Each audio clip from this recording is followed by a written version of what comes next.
Good morning everyone. I am doctor Swapnil. मैं एक surgical oncologist हूँ, कैंसर सर्जन, सुंदरपुर में स्थित Upkar cancer institute and hospital.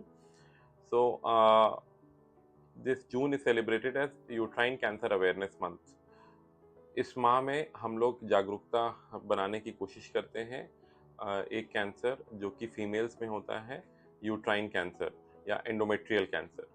सो कुछ चीज़ें जानना बहुत ज़रूरी है, स्पेशली फीमेल हेल्थ के बारे में। यूट्राइन कैंसर कैसे होता है, सिम्टम क्या होते हैं? जो इसका मेन सिम्टम होता है उसको बोलते हैं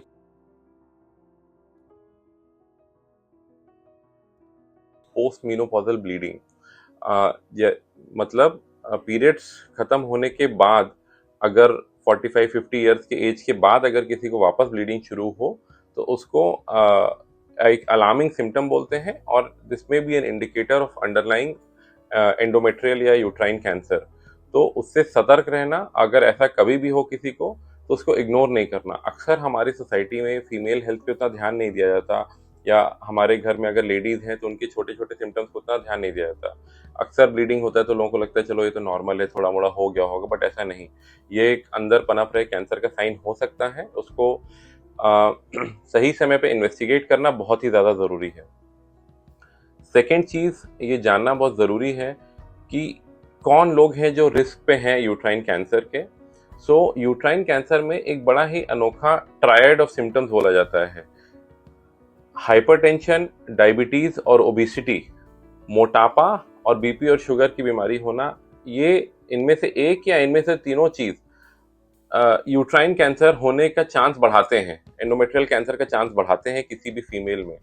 तो अक्सर हम देखते हैं कि वो लेडीज जो अराउंड 50 इयर्स ऑफ एज की होती हैं, जिनका मोटापा थोड़ा ज़्यादा होता है, बीपी या शुगर की बीमारी होती है, अक्सर वो रिस्क पे रहते हैं यूट्राइन कैंसर के। तो अक्सर हमारे पेशेंट्स इसी प्रोफाइल के होते हैं।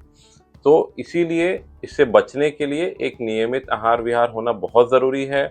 अपना सही समय पे खान पान करना, रेगुलेटेड डाइट, एक्सरसाइज, एक रेगुलर लाइफस्टाइल में करना बहुत ज़रूरी है।